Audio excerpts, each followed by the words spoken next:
मैं रवि कुमार, स्वागत है आपका रेनेशा आईएएस में।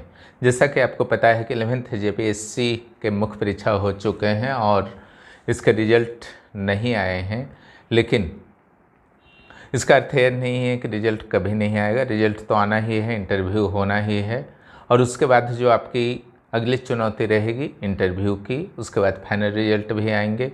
और 11th जेपीएससी के रिजल्ट जैसे ही आपके डिक्लेयर होते हैं उसके बाद 14th जेपीएससी की प्रक्रिया शुरू होगी।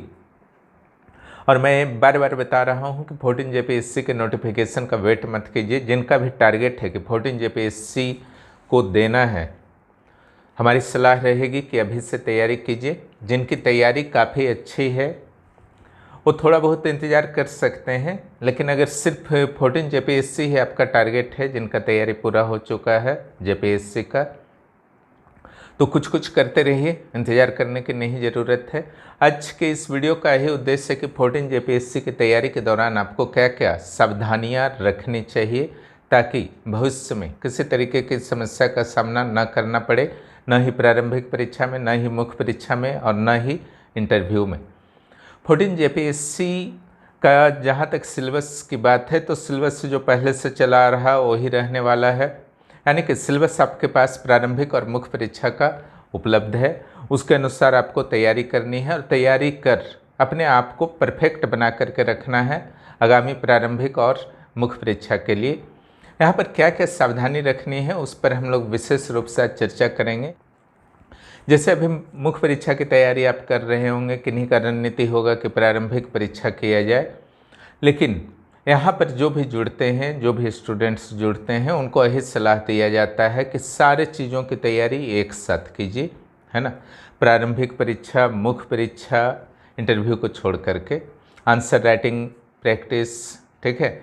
इसके अलावा जो गलती हो जाती है, जिनका तैयारी मान लीजिए कि प्रारंभिक परीक्षा का काफ़ी अच्छा है, तो उनको लगता है कि कुछ दिनों के बाद चलो करते हैं, ऐसा नहीं करना है। आपकी तैयारी अच्छी भी है तो भी प्रारंभिक परीक्षा से एक जुड़ाव बनाए रखिए।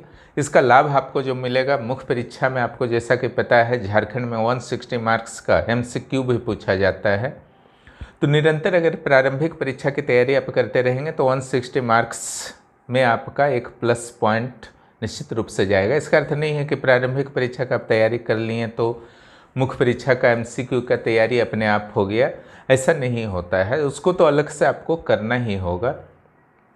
इसके अलावा एक चीज़ को और विशेष रूप से मैं ध्यान दिलाना चाहूँगा कि पेपर 1 की तैयारी, पेपर 1 की तैयारी जो है आपको अभी से करनी चाहिए थोड़ी थोड़ी, यानी कि हिंदी और इंग्लिश। मान लीजिए कि हिंदी आपका ठीक ठाक है तो उसके ग्रामर सेक्शन को कम से कम कर लीजिए, और अगर इंग्लिश ठीक नहीं है तो इंग्लिश की तैयारी आपको अभी से करनी चाहिए, और अगर इंग्लिश आपकी ठीक ठाक है तो उसके ग्रामर सेक्शन को ध्यान रखिए और हिंदी की कंप्लीट तैयारी कीजिए। उसके अलग नोट्स होने चाहिए। थोड़े से प्रयास, अभी छोटी छोटी प्रयास को करेंगे तो उसका लाभ जो होगा बिफोर एग्जामिनेशन, जब मुख्य परीक्षा होने वाला रहेगा तो बाकी सब्जेक्ट्स पर आप ध्यान दे पाएंगे। हिंदी के लिए जो 4-5 घंटा लास्ट आवर में आप देते हैं, वह 5 घंटा आपके लिए बहुत इंपॉर्टेंट होता है कि अपने लिटरेचर को दीजिए या पेपर 3 के रिवीजन को दीजिए, पेपर 4 जहां आपको उचित लगता है उस एक दिन बाद या 2 दिन बाद वाले एग्ज़ाम को, तो इसको 4-5-6 घंटे देने का टेंशन नहीं रह जाएगा। इसलिए इसका भी प्रॉपर वे में आपका नोट्स होना चाहिए और इसका भी अभी से तैयारी होनी चाहिए।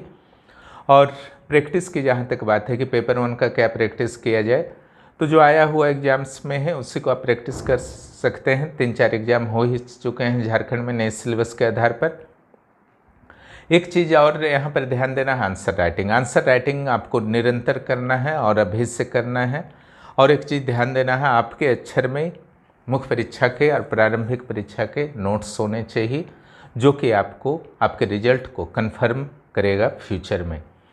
इसके अलावा आपका लैंग्वेज जो भी आपको सिलेक्शन करना है, यहाँ पर तो आपको कहा जाता है कि जो क्षेत्रीय भाषा है या जनजातीय भाषा है उन्हीं में से एक चयन कीजिए, ज़्यादा बेहतर संभावनाएं रहेंगी। हिंदी, इंग्लिश, उर्दू, उड़िया, एटीसी में थोड़ी सी संभावनाएं मार्क्स आने की कम होती हैं और एवरेजली कम मार्क्स दिए गए हैं पिछले कई एग्जाम्स में। ऐसा नहीं कि यही ट्रेंड आपका हमेशा बना रहेगा, लेकिन फिलहाल इसी सोच के साथ आप आगे बढ़ सकते हैं। तो खोटा हुआ, नागपुरी हुआ, पंचपरगनिया हुआ, कुड़ुक हुआ, संथाली हुआ, या कोई भी जनजातीय क्षेत्रीय भाषाएं हैं, उनमें से ही आप चयन कीजिए, ज़्यादा बेहतर रहेगा। और एक चीज़ जो विशेष रूप से सिविल सेवा को जो बाकी एग्जाम से अलग बनाता है वो है करेंट अफेयर्स। आपको करेंट अफेयर्स अभी से तैयारी करनी चाहिए। एक तो ये प्रारंभिक परीक्षा में काम देगा, लेकिन करेंट अफेयर्स की भूमिका, रोल जो है यहीं तक आपका नहीं है कि 15 क्वेश्चन आपका पीटी में आने वाला है। इससे बढ़कर इसका रोल है। झारखंड के current affairs national international current affairs, इसलिए यहाँ पर रेगुलर दिया जाता है। बाय द वे, आप यहाँ के मुख्य परीक्षा या प्रारंभिक परीक्षा में नहीं जुड़ना चाहते हैं तो यहाँ के करेंट अफेयर्स नोट्स को ज़रूर आपको परचेज कर लेना चाहिए, क्योंकि उसमें जो भी नोट्स दिया जाता है करेंट अफेयर्स का, अनावश्यक चीज़ तो वहाँ पर डाले नहीं जाते हैं। जैसे बाजारू पुस्तक से जो करेंट अफेयर्स के होते हैं, वहाँ पर ऐसे चीज़ों को भी डाल दिया जाता है जिसका आपका एग्ज़ाम से कोई रिलेशन ही नहीं होता है। ऐसे चीज़ों से यहाँ के करेंट अफेयर्स में बचाया जाता है आपको। और यहाँ पर अगर आप करेंट अफेयर्स के प्रोग्राम से भी आप जुड़ते हैं, जिसमें नोट्स आपको स्पेशली मिलेगा, तो निश्चित रूप से आप अगर पेपर भी नहीं टाइम दे पाते हैं पढ़ने को, तो भी आपको फिर कोई दिक्कत नहीं है। और कभी भी कोई पत्रिका आपको करेंट अफेयर्स के दृष्टिकोण से नहीं खरीदनी होगी। करेंट अफेयर्स का महत्व कहाँ कहाँ है? एक तो पीटी में है, दूसरा मुख्य परीक्षा के जो नोट्स होते हैं उसको अपडेट करने में भी होता है ना। आपका यही चीज़ सिविल सेवा के एग्ज़ाम्स को बाकी एग्ज़ाम से अलग बनाता है, क्योंकि इसमें आप हमेशा, चाहे टीचर्स हों या स्टूडेंट्स हों, कैंडिडेट्स हों, सभी को अपडेट रहना पड़ता है। अगर अपडेट आप नहीं देंगे, वर्तमान घटनाओं से जोड़ करके हिस्ट्री, पॉलिटी, ज्योग्राफी, लोक प्रशासन, साइंस, इकोनॉमिक्स इत्यादि को नहीं लिखेंगे, यहाँ तक कि कई मामलों में साहित्य में भी संभावना होती है। आप जब मूल्यांकन कर रहे हैं, प्रासंगिकता पर बात कर रहे हैं, भावार्थ लिख रहे हैं, वहाँ पर भी करेंट अफेयर्स आपको बैकअप देता है, एक अलग कॉन्फिडेंस देता है अगर बेहतर तरीके से आप करेंट अफेयर्स से निरंतर जुड़े हुए हैं तो। इसलिए करेंट अफेयर्स का साथ कभी भी नहीं छोड़ना है जब तक कि 14th का इंटरव्यू ना हो जाए, ठीक है। पेपर 3 पर विशेष रूप से आपको ध्यान देना है।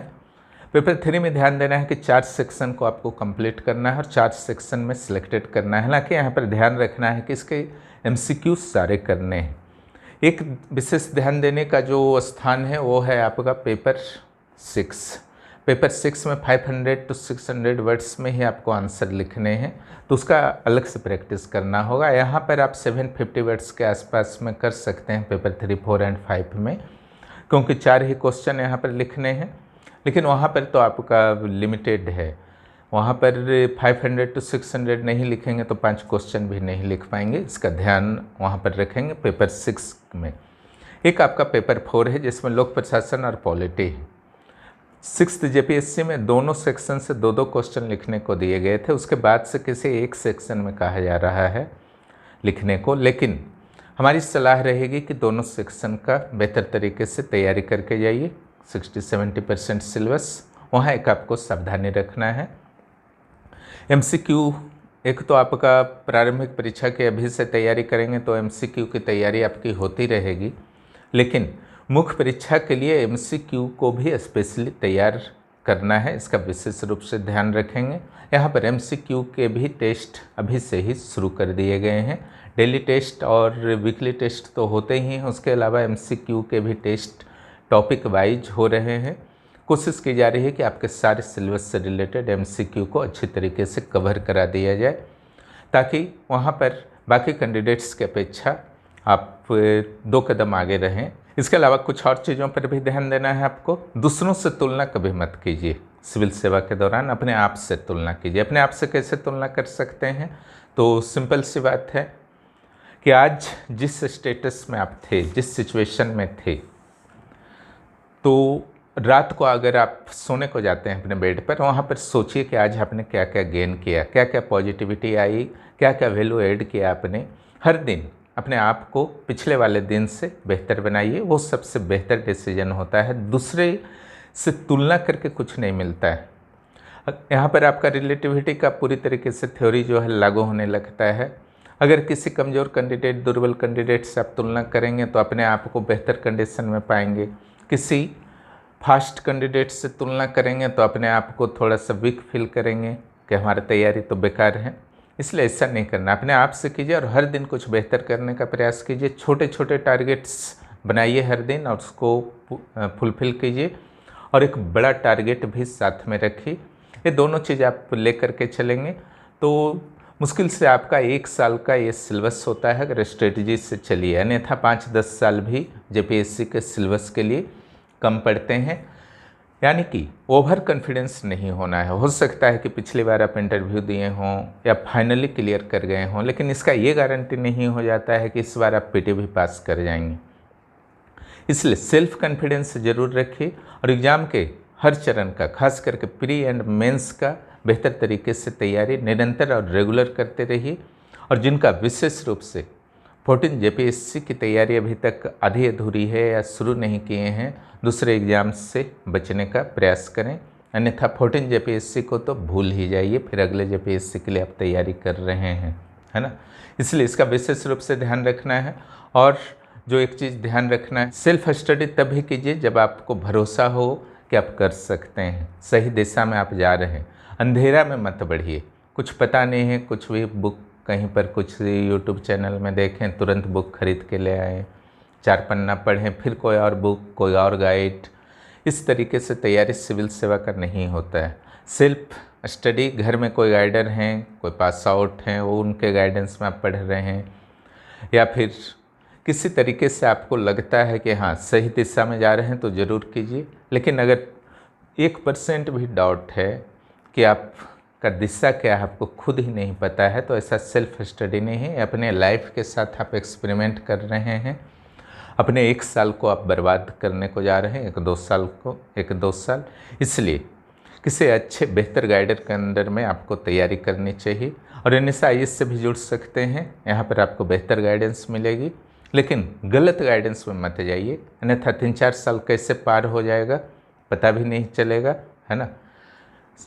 यानी कि आपका जो भी फ़ी वगैरह लगेगा वो तो बर्बाद होगा ही, है ना।